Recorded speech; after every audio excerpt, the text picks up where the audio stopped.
un obstacle supplémentaire à la recherche historique en astrologie, qui fait que beaucoup d'astrologues ne sont pas du tout intéressés par l'origine de l'astrologie, ni même par l'astrologie traditionnelle en réalité, c'est qu'ils considèrent que de toute façon les anciens étaient ignorants. Donc ils ne connaissaient pas les nouvelles planètes. Donc si vous voulez, la découverte des nouvelles planètes a créé un hiatus entre les astrologues modernes et la tradition. Cette tradition, toute cette littérature astrologique qui ignorait les planètes au-delà de Saturne, eh ben, elle est caduque en quelque sorte, elle est incomplète, et on se demande d'ailleurs comment elle pouvait fonctionner. Parce qu'ils sont persuadés, ils ont construit depuis, disons, le début du 19e siècle, parce que c'est ça que ça se dit, ils ont construit cette idée selon laquelle, finalement, les astres agissent à notre insu, et donc par conséquent, ces planètes, on ne les connaissait pas, mais elles agissaient quand même. Moi, je pense que l'autre approche est beaucoup plus sérieuse, ce que j'appelle l'approche conscientielle, c'est-à-dire que les astres n'agissent que si les hommes en ont conscience, et s'ils en ont besoin. Donc, une planète dont on ne sait pas qu'elle existe, on ne peut pas en avoir conscience. Et on ne peut pas non plus en avoir besoin. On ne peut pas avoir besoin de quelque chose qui n'existe pas. Donc, moi je considère que même les astrologues hindous qui n'utilisent que les planètes jusqu'à Saturne, c'est déjà trop. Moi je pense que l'humanité cherchait un calendrier. Alors il y avait le calendrier des 12 mois de l'année. Bon, c'était peut-être pas suffisant. Donc on a cherché un truc plus grand qui permettait d'avoir des périodes plus longues. Donc on a pris Saturne, par exemple, qui permettait d'avoir des périodes de 7 ans. Voilà. Donc Saturne peut très bien avoir été le socle, l'axe principal de l'astrologie, et donc tout ce qu'on a pu rajouter par-dessus, en disant, s'il y a eu Saturne, pourquoi pas les autres, et pourquoi pas ceci, pourquoi pas cela, on est tombé dans une sorte de spirale astronomique, etc. Bon, ça c'est un premier point. Alors, les astrologues hindous, ou indiens, eux, ils ont conservé des traditions qui sont, à mon avis, plus anciennes que l'astrologie occidentale, mais l'astrologie occidentale les a conservées aussi. Je parlais, par exemple, tout à l'heure des jours de la semaine. Les jours de la semaine, c'est très ancien, mais ça n'a rien à voir avec la réalité astronomique. Alors, c'est là qu'il y a un nouveau dilemme. Quelle est la part d'astrologie? Alors, est-ce que l'astrologie a le droit de se séparer de l'astronomie? Est-ce qu'elle a le droit d'avoir ses propres repères qui ne sont pas ceux de l'astronomie? Pourquoi pas? Il y a un dosage entre le point de départ des systèmes qui doit être probablement astronomique, mais ensuite, effectivement, ça peut être organisé selon des critères plus ou moins mathématiques, numérologiques. Je prends le cas de l'astrologie hindoue. Les astrologues hindous situent la Lune telle qu'elle est réellement dans le ciel. Eux, ils ont donc la Lune, ils ont un système, la Lune fait en un mois, elle fait les 12 signes, c'est pareil. Bon.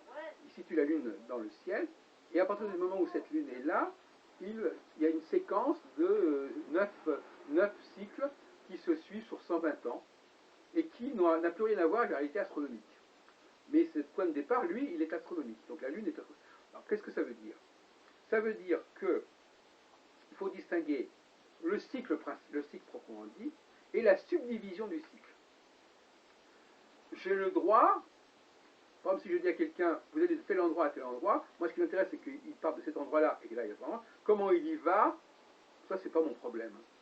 Donc, la façon dont la personne va d'un point A à un point B, c'est un problème secondaire et on peut l'aménager comme on voudra.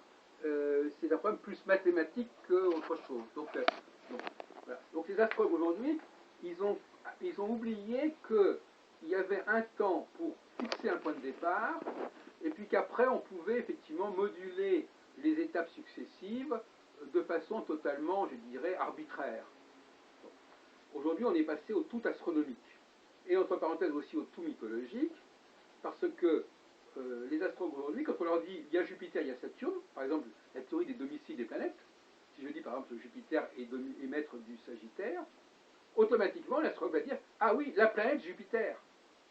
Mais autrefois, ce n'était pas le cas. Autrefois, c'était le dieu Jupiter.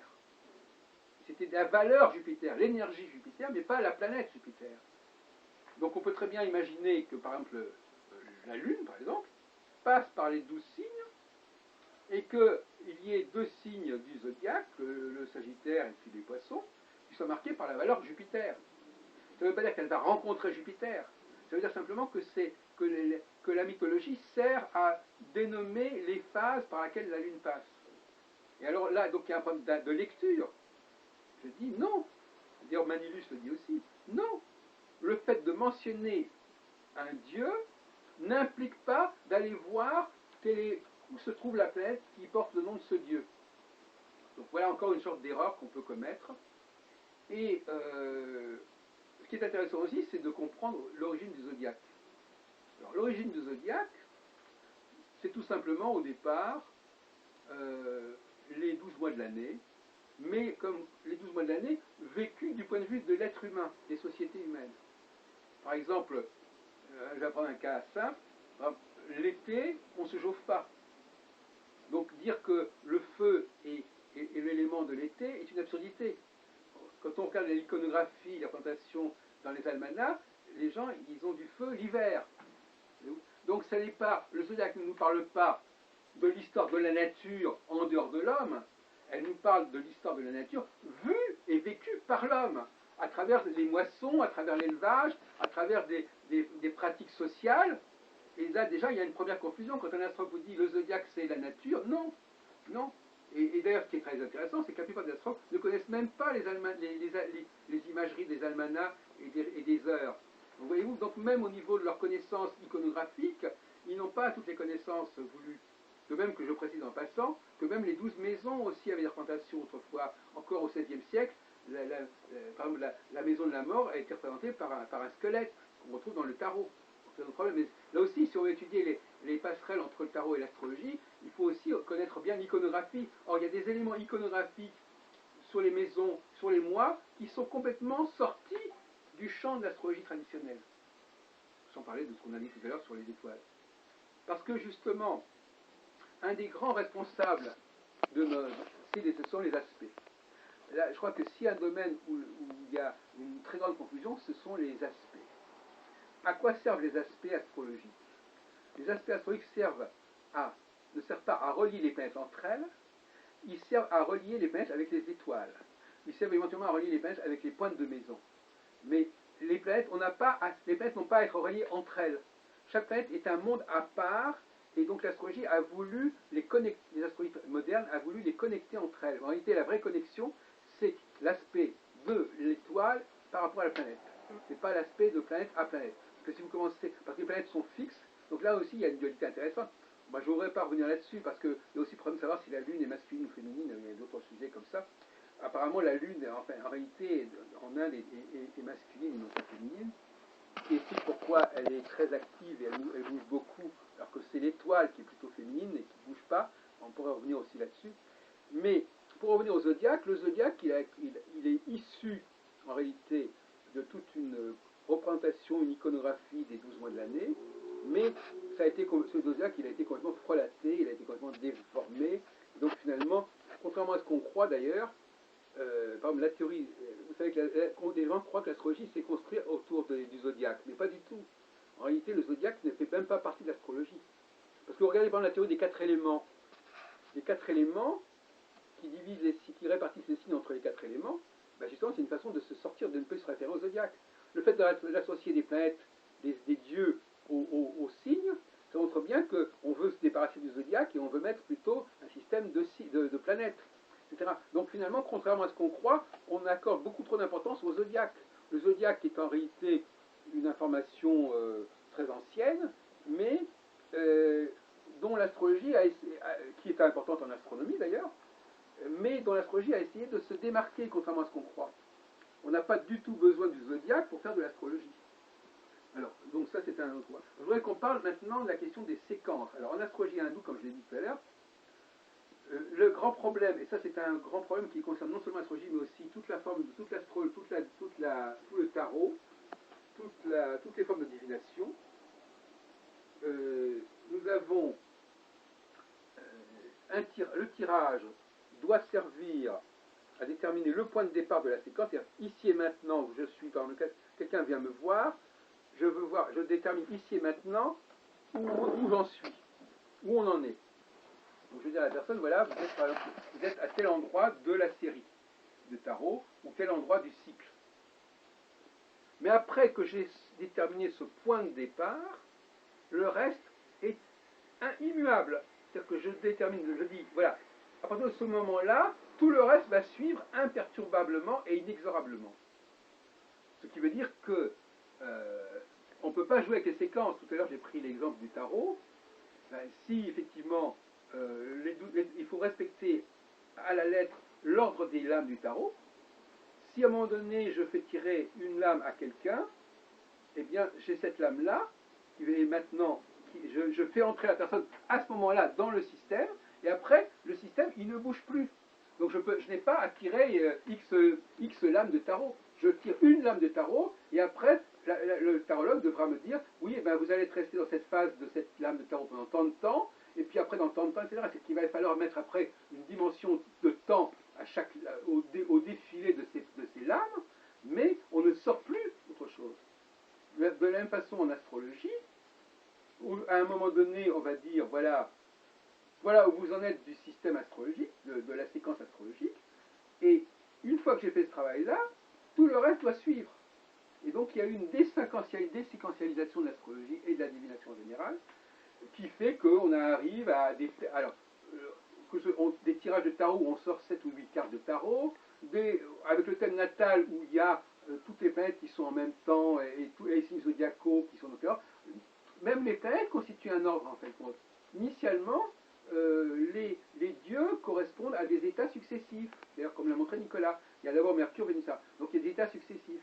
On ne peut pas tout d'un coup dire on passe de Mercure à Saturne et puis de Pluton à Vénus. Il y a un ordre qui est immuable. Et donc le thème natal, lui, il présente les planètes dans un ordre qui n'est pas du tout l'ordre astronomique, sauf exception.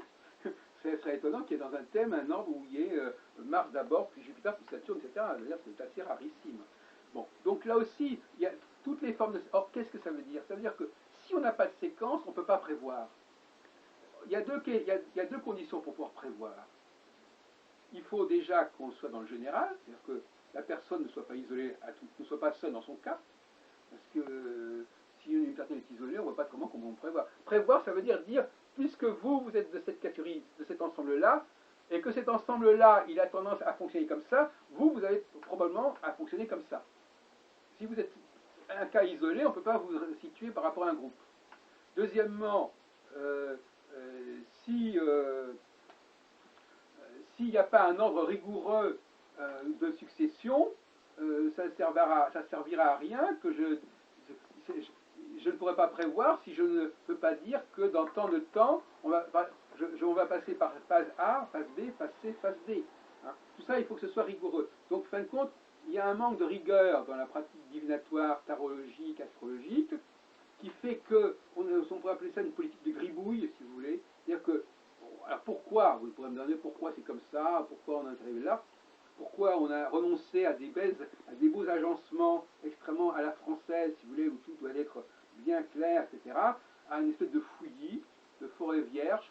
Pourquoi est-ce que maintenant on considère que c'est le nec plus ultra de tout mélanger, de tout mixer, de tout tirer, etc. Bon. Alors il y a des gens qui vont vous répondre « Ah, mais ça permet d'être plus précis ». Alors c'est ça qui est intéressant, c'est qu'effectivement, on en a parlé tout à l'heure, c'est le problème de la pathologie.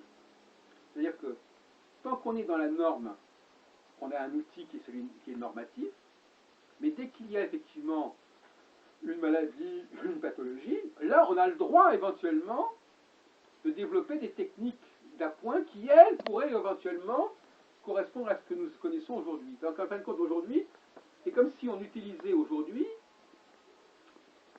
des techniques qui sont des techniques palliatives, des techniques supplétives, qui correspondent à des traitements particuliers dans le cas où l'individu est dans un état particulier, et qu'on avait perdu les techniques générales. C'est comme si on savait traiter des cas particuliers, des cas où il y a des dérives, il y a des maladies, mais qu'on ne savait plus du tout comment fonctionnait la normalité. Alors, bon. Donc en fin de compte, on peut dire que l'astrologie a été envahie par ce qu'on pourrait appeler les... Vous voyez, ça fait penser à la formule de Knock, le docteur Knock, qui disait tout homme bien portant est un malade qui s'ignore. Donc c'est-à-dire que c'est comme si le monde avait été envahi par des dépanneurs, des réparateurs, qui voulaient absolument que tout le monde soit malade, et puis par conséquent, où l'homme normal n'avait plus de raison d'être. Donc en fin de compte, on a fait sortir l'astrologie, on a fait sortir la normalité, l'homme normal de l'astrologie, pour ne plus avoir affaire qu'à des malades qui ont des cas particuliers qu'il faut étudier de façon spécifique. Voilà ce qui s'est apparemment paru. Mais ça, c'est ce qu'on appelle des prises de pouvoir. Tout à l'heure, on en a parlé tout au début de notre entretien. Il y a des prises de pouvoir comme ça. Il y a certaines catégories professionnelles qui l'emportent. Tout à l'heure, on disait les enseignants ont pris le dessus sur les chercheurs. Les praticiens des pathologies ont pris le dessus sur les gens qui travaillent sur la normalité de l'astrologie. Donc il y a comme ça, tout d'un coup, des coups d'État. L'astrologie a subi un certain nombre de coups d'État qui font qu'elle en est là où elle en est. Effectivement, pour revenir aujourd'hui, on est d'accord pour dire que depuis une vingtaine d'années, jusqu'aux années 80, on avait des chercheurs en astrologie, on avait des chercheurs qui se réunissaient, et donc c'était pas tellement bon pour l'enseignement. Et parce que quand un élève arrive et qu'il voit que les gens se posent des questions, il se dit mais qu'est-ce que je dois apprendre, etc. C'est comme on retombe dans le problème de l'intégration, puisque vous êtes un peu spécialisé là-dedans. Comment peut-on s'intégrer quand une société est en mouvement, hein? Où est-ce qu'on en est? Donc donc on dit ah non, l'intégration, il faut faire ceci, il faut faire cela, et là vous êtes sûr de vous intégrer. Mais si alors donc c'est paradoxal. Donc, plus on facilite l'intégration en figeant les choses, plus on attire une certaine population qui veut effectivement que les choses soient simples et qui veut qu'on lui serve tous sur un plat, mais en même temps, les forces vives, elles, vont être découragées par cette façon de présenter les choses, parce que les êtres humains, et j'aimerais bien qu'on parle aussi de cette question-là, parce qu'on n'a pas encore parlé de la cyclicité sur laquelle je travaille, il y a des êtres humains qui aiment bien, au contraire, avoir des choses à faire. Hein. Si vous êtes par exemple un plombier, et que vous entrez dans un endroit où tout est parfait, vous dites qu'est-ce que je fous là? Bon, si par contre vous entrez dans un endroit où il y a des tas de réparations à faire, vous dites ah ben ça y est, je vais travailler. Donc quand c'est trop parfait, quand ça tourne trop rond, ben, il y a des gens qui n'ont pas envie, ils disent je vais aller chercher ailleurs. Mais inversement, quand c'est encore trop en désordre, les gens disent ah ben moi non, moi je cherche quelque chose qui soit sain. Donc voyez-vous, donc finalement, quand on gagne sur un tableau, on perd sur un autre tableau. Hein. On peut pas avoir le beurre et l'argent du beurre. Voilà, donc effectivement, bon, alors je voudrais qu'on parle, si vous voulez, de cette question justement, puisqu'on est en train de parler de ça maintenant, à savoir qu'est-ce que c'est que le cycle astrologique, de quoi nous parle la cyclicité astrologique, ou plus exactement, comment les anciens, parce que moi je ne veux pas déconnecter mon regard sur le monde moderne et ce que les anciens pensaient. Parce que je pense que l'astrologie que nous découvrons aujourd'hui en profondeur, c'est celle des anciens, et ce n'est pas celle des astrologues d'aujourd'hui. À mon avis, il faut situer la cyclicité astrologique au niveau du fonctionnement des sociétés, tout simplement. Alors, une société, elle est faite des hommes et des femmes, qu'on le veuille ou non, elle est faite des rapprochements entre les hommes et les femmes, et elle tourne aussi autour de la question de la mort. Qu'est-ce que je veux dire par mort? Ben, oui, quand par exemple quelqu'un meurt, il fait un testament. Bon. Et il doit laisser quelque chose, il essaie de se prolonger. Donc moi je dis qu'il y a une phase où la personne est en pleine activité, et à un moment donné, elle se dit, oh, je suis un peu au bout de mon rouleau, je vais transmettre. Et là on passe dans la phase 2. La phase 1 est une phase, je parle là d'un cycle, bon, je ne veux pas rentrer dans le détail de mes travaux, mais dans un cycle X ou Y, il y a un moment où on est dans une phase de création et d'activité, et donc à ce moment-là, il faut donner le meilleur de soi-même.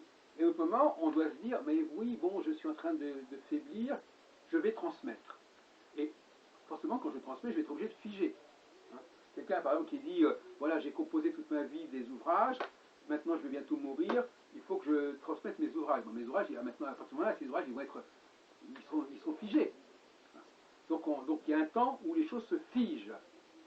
Et où, quelque part, celui qui a été à l'origine de ces choses-là, il peut disparaître. Il a laissé ce qu'il a laissé.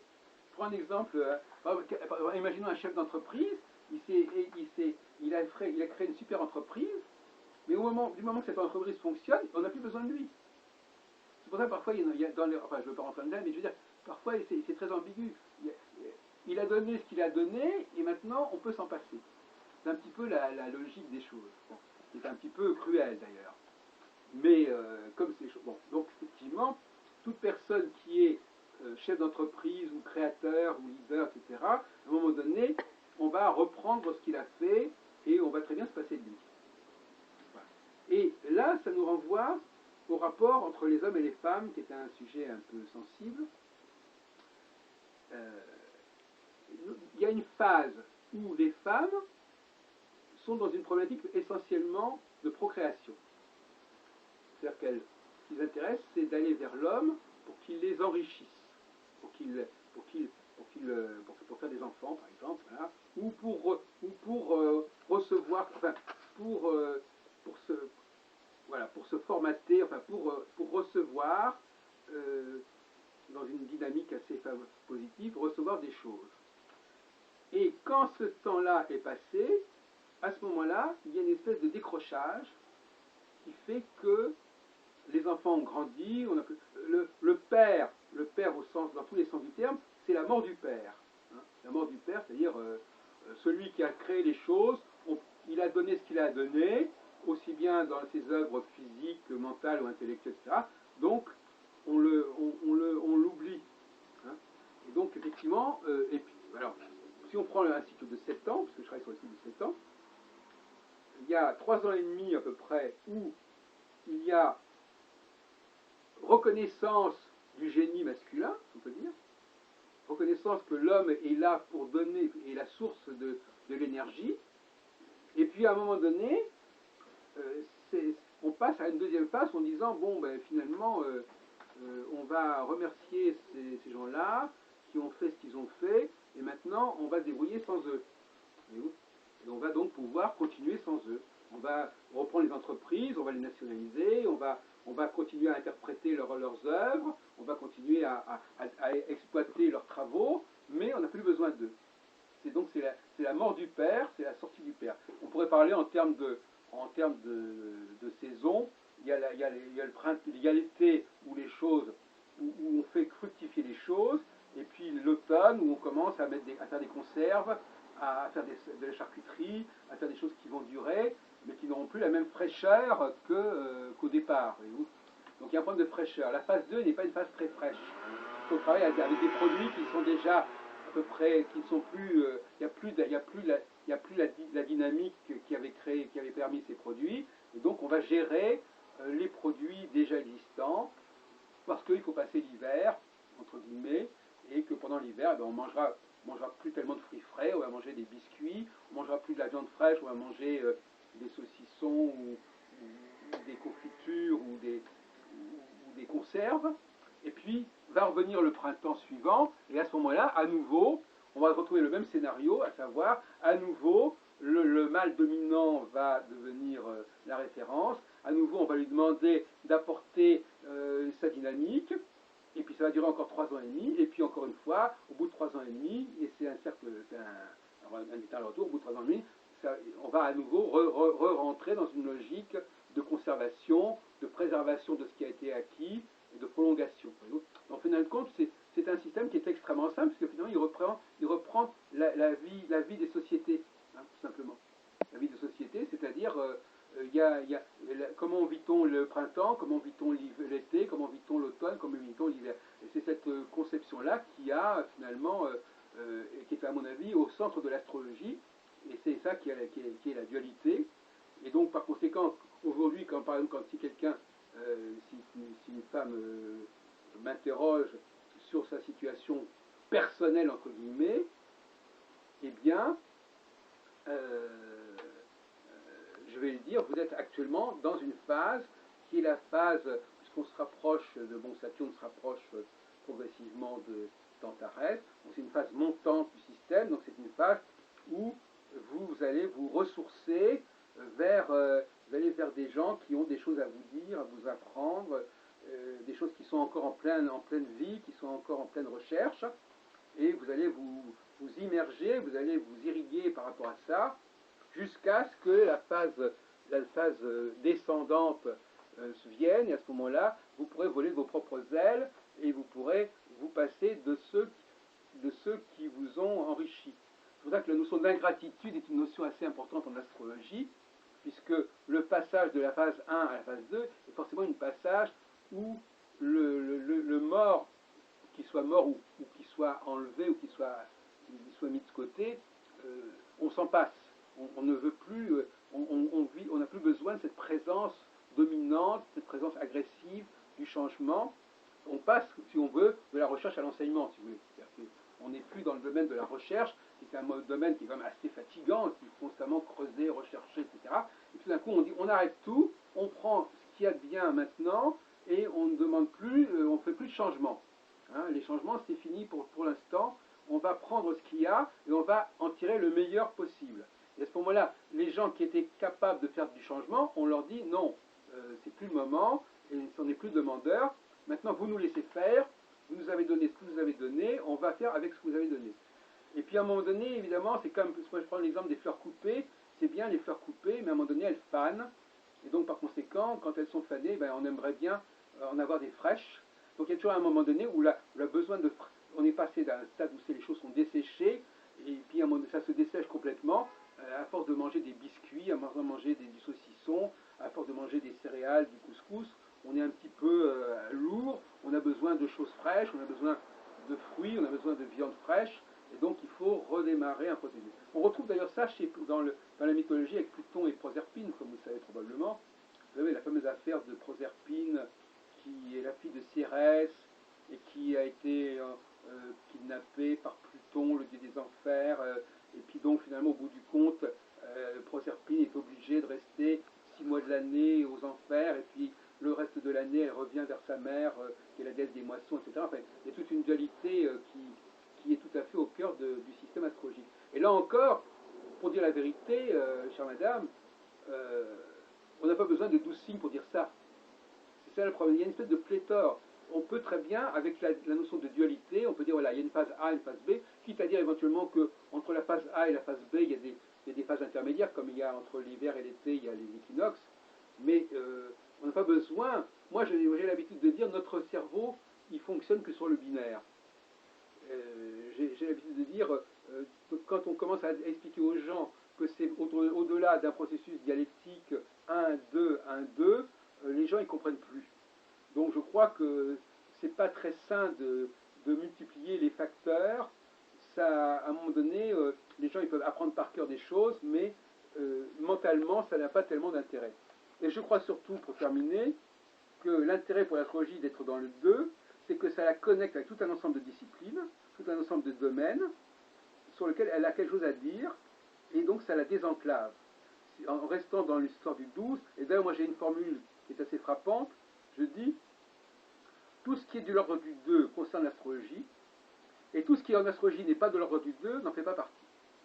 C'est-à-dire que c'est une espèce de critère de méthodologique, c'est-à-dire qu'effectivement, dès qu'on en trouve en astrologie des choses qui ne sont pas de l'ordre de la dualité, c'est quelque part que ça s'est mis dans l'astrologie un peu de façon clandestine et en passant ou de manière un petit peu douteuse. Mais inversement, tout ce qui est dans le domaine de l'humanité et qui est de l'ordre du 2 fait partie quelque part de l'astrologie. Mais cela dit, il vaut mieux ne pas parler d'astrologie à ce moment-là, il vaut mieux parler, pour employer un néologisme, de duologie, on va changer le nom à un de ces jours, et dire qu'il y a une duologie qui est une ontologie à la fois dans le temps et dans l'espace. Tout ce qui concerne la division dans le temps en phases fait partie de la duologie. Tout ce qui concerne la division de l'humanité en populations diverses concerne l'astrologie. Donc les hommes et les femmes. C'est pour ça que je me pose la question tout à l'heure quand vous m'avez contacté, je me suis dit, après tout, est-ce qu'il ne vaudrait pas mieux dire par exemple que moi je travaille sur les hommes et les femmes, sans dire que je fais de l'astrologie, et en disant après, si je travaille sur les hommes et les femmes, je parle forcément d'astrologie. C'est-à-dire qu'en fin de compte, je ne sais pas si l'astrologie est le bon point de départ. Je me demande s'il faudrait, ça ne serait pas plus porteur de dire carrément, eh bien voilà, moi je suis un spécialiste du genre, je travaille beaucoup sur le genre, et je vais vous parler d'abord de la psychologie des hommes, des femmes, etc. Et à partir de là, je vais préciser qu'il y a des phénomènes cycliques qui viennent jouer là-dessus et qui se grèvent dessus. Autrement dit, est-ce qu'il peut y avoir une psychologie qui ne soit pas cyclique? Et en fin de compte, c'est quelque part, pour conclure, c'est un peu ce que les astrologues laissent entendre, mais ils le disent assez confusément. L'astrologie implique quelque part, alors là, toute tendance confondue, sur le plan purement philosophique, il implique l'idée que on ne peut pas faire de psychologie sans introduire une notion d'évolution et de cycle. Donc, mais je constate aussi que beaucoup d'astrologues aujourd'hui nient même cette possibilité. Ils disent non, finalement, il y a une constante, quelque part l'idée que le psychisme du comportement puisse faire que la personne fonctionne de manière complètement différente du cas d'autre, ça leur est désagréable. Donc ils ne veulent même pas transmettre ce message d'une évolution qui pourrait se produire dans le psychisme de l'individu. Et même par exemple pour les planètes, c'est pareil. Moi quand je leur dis par exemple Saturne, je m'intéresse à Saturne, ils disent ah mais Saturne c'est ceci ou cela. Je dis non, puisque Saturne passe par des phases successives, il va donc changer de nature au cours de ces phases. Donc ça ne sera pas que Saturne. Donc voyez-vous, même la notion de dire Saturne c'est ceci ou cela est une notion absurde, puisqu'on admet que Saturne va passer par un cycle. Et donc s'il passe par un cycle, il va changer de nature. Et donc quand il sera à l'opposé de sa position normale, il ne sera plus du tout saturnien. Donc ça veut dire qu'en fin de compte, Saturne, en passant par les différentes phases de son cycle, va passer par tous les dieux existants, ou en passant par les synonymes. Donc en fin de compte, une planète n'a pas besoin d'avoir un caractère particulier. Une planète est un marqueur. Les planètes, aussi bien le Soleil, la Lune que Saturne, ne sont que des marqueurs. Donc il n'y a pas besoin de dire Saturne c'est ceci ou cela. Saturne est un marqueur qui à un moment donné va avoir telle tonalité. Quand on dit par exemple je suis du signe du Sagittaire ou du Scorpio, je ne suis pas en train de dire oui mais parce qu'il y a le Soleil ne va pas dire oui, ça veut dire que le Soleil c'est une valeur solaire. Non, c'est pas une valeur solaire. C'est le Soleil est un marqueur. La Lune est un marqueur. Donc ce ne sont pas des astres qui sont censés donner un caractère à quoi que ce soit. Ils indiquent le marqueur. C'est ce qui est marqué qui va donner le caractère. Le marqueur est neutre et ce qui est marqué, qui est indiqué, va donner le caractère. Donc Saturne ou le Soleil, quand il passe dans le zodiaque, il n'apporte pas sa valeur solaire. Il va marquer. Quand il va être le Soleil va en Capricorne, il va marquer le Capricorne, il va indiquer une valeur Capricorne, quand il est en Lion, il va en Lion, donc il n'est pas lui-même porteur d'une signification particulière. Et ça aussi, c'est une chose que les astronomes n'ont pas comprise, c'est que les planètes en elles-mêmes ne sont que des marqueurs, ne sont que des indicateurs, ne sont que des curseurs, et en réalité, ces curseurs, au fur et à mesure qu'ils vont passer d'une phase à l'autre, vont faire apparaître des tonalités différentes. Donc pourquoi aurait-on besoin de toutes ces planètes pour faire fonctionner l'astrologie? Il suffit d'avoir un marqueur unique, et à partir de là, on le fait circuler à travers une succession de phases qui vont faire apparaître, qui vont décliner ce marqueur sous différentes façons de faire, y compris d'ailleurs les valeurs des dieux. Puisque la théorie des domiciles d'exaltation, c'est une théorie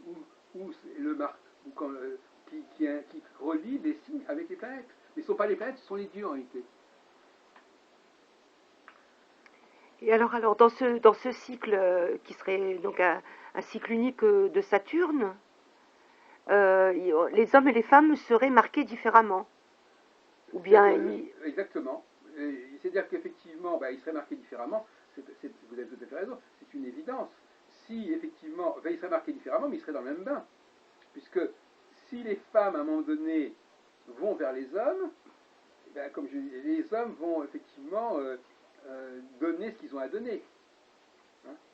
Mais les hommes et les femmes passent par le même cycle saturnien. Ils passent par le même cycle saturnien, mais ils ne sont pas... L'enjeu n'est pas le même. L'enjeu est complémentaire. C'est-à-dire qu'il y en a un qui reçoit... Bon, quand on pense...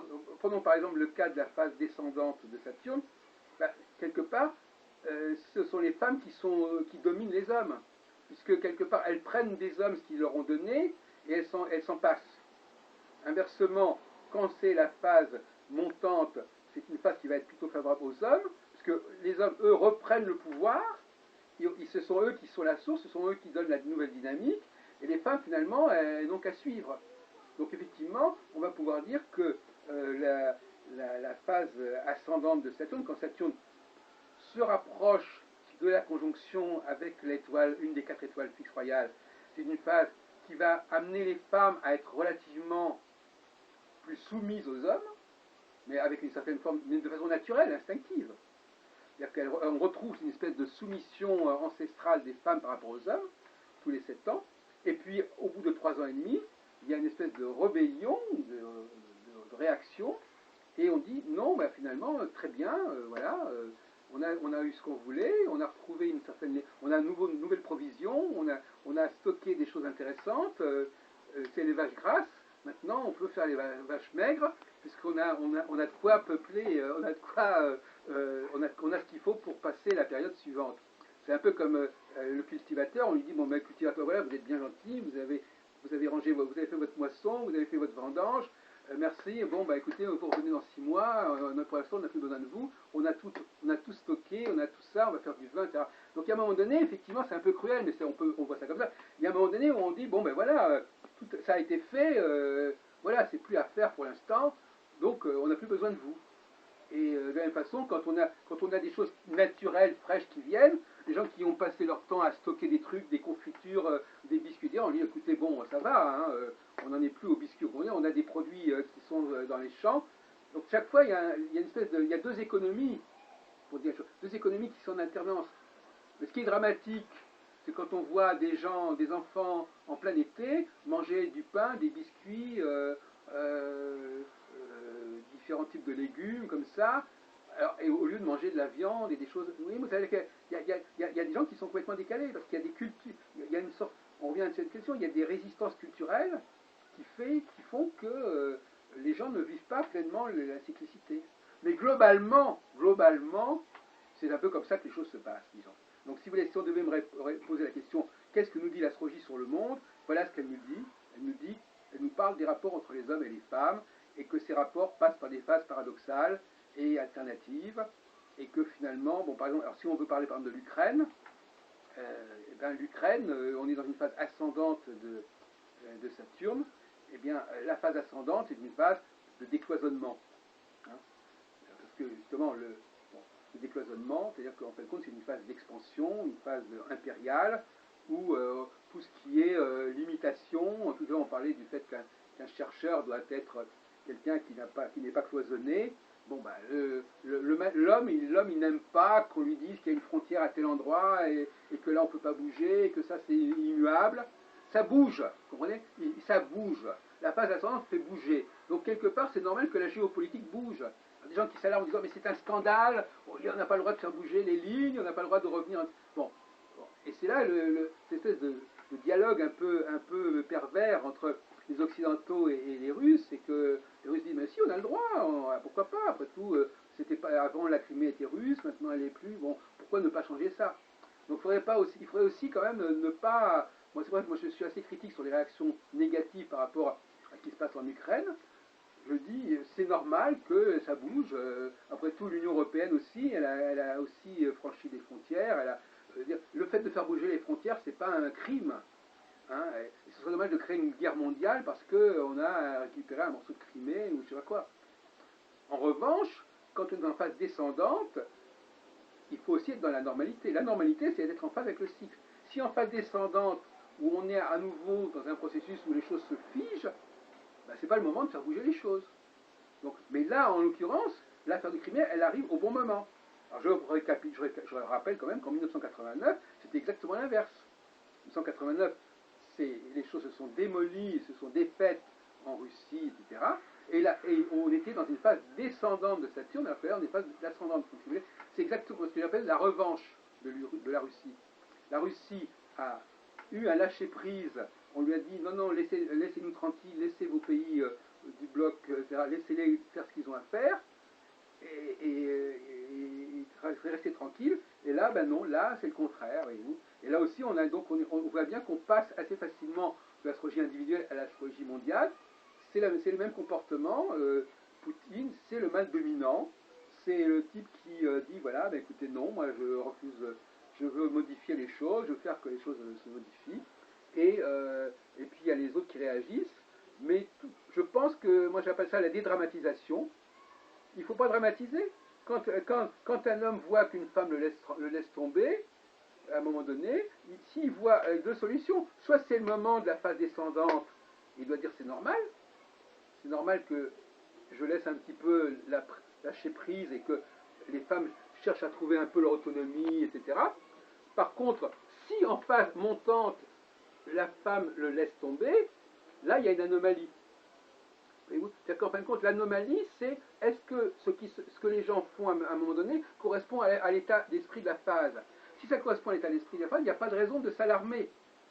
Mais si quelqu'un vient me voir en me disant, par exemple, imaginons que vous veniez me voir, et me disant, voilà, je ne sais pas ce qui se passe, non, c'est plutôt vrai, un homme, ce serait plutôt un homme, enfin, si vous étiez un homme, par exemple, vous disiez ça, je vous dirais, voilà, je ne sais pas ce qui se passe, je suis avec une femme, et cette femme, je ne sais pas, elle se pose des questions, j'ai l'impression qu'elle veut me quitter, etc. Bon, moi je vous dirais, écoutez, nous sommes en phase montante, son problème, c'est pas qu'elle veut vous quitter, le problème, c'est qu'elle a peur d'aller vers vous. Elle a peur de l'emprise que vous avez sur elle. Donc c'est pas du tout la même chose. Par contre, si c'était une période, autrement dit, si c'était une phase descendante, je vous aurais dit, ben oui, effectivement, oui, elle a envie que vous la laissiez un petit peu voler de ses propres ailes, faire les choses à sa façon, que vous arrêtiez un petit peu de tout le temps reprendre les choses et puis être sur son dos. Mais laissez passer, attendez, laissez couler, et puis dans 2 ans, vous verrez, elle va changer d'attitude, et puis, etc. C'est pour ça que je dis l'astrologue, il faut être dans la prévision à tout point de vue. Il faut dire, voilà, bon, ben, c'est comme ça maintenant. L'autre jour, tout à l'heure, je vous disais, ce qui se passe en Ukraine, ça ne va pas toujours se passer comme ça. On ne va pas dire, maintenant, à partir de maintenant, pour l'éternité, ça va se passer comme ça. Il n'y a rien qui soit éternel. Il faut dire, voilà, actuellement, les gens ont besoin de jouer ce jeu-là, ils ont besoin de se faire plaisir comme ça. Si c'est pas trop grave, faisons-le. Peut-être que moi je dirais par exemple, peut-être que dans 2 ans, l'URSS, la Russie rendra la Crimée. Moi je veux dire, il faut relativiser. Peut-être qu'à ce moment-là, il y aura autre chose. Donc ne soyons pas. Et souvent, moi je trouve que l'astrologue, il est trop dans le moment immédiat. Il crée trop avec les loups. Il est trop marqué, je vous disais tout à l'heure, trop marqué par l'actualité immédiate. Il se fait simplement le reflet. Et ça, je trouve ça détestable quand les astrologues croient légitimer l'astrologie en répétant ce que tout le monde dit autour d'eux. Mais il faut que l'astrologue, il ait un train d'avance. Il faut qu'il aille plus loin. Il ne faut pas seulement qu'il ne fasse que refléter en disant, par exemple, imaginons, je demande à un astrologue aujourd'hui, dans je suis certain, une réunion d'astrologie, alors les gens se réunissent en disant, alors on va regarder les astralités par rapport à la situation en Crimée. Alors ils vont projeter, comme ils perçoivent la Crimée comme quelque chose d'épouvantable, un changement, etc., ils vont chercher dans le thème astral, dans les configurations, ce qui va dans ce sens-là. Voyez-vous jusqu'où ça peut aller? Ils vont avoir une fausse représentation de ce qui se passe, et donc ils vont faire dire à l'astrologie quelque chose qui correspond à leur fausse représentation, etc., etc. Alors que moi je dirais, non, voilà, bon, c'était tout à fait prévisible que quelque part, il y ait quelqu'un dans le monde qui s'amuse à vouloir modifier les frontières parce que pour des raisons historiques, de langue, de ceci ou cela, et puis c'est la fameuse histoire de l'Empire. Regardez par exemple ce qui se passe avec la France. La France est intervenue au Mali, est intervenue en Centrafrique. Pourquoi?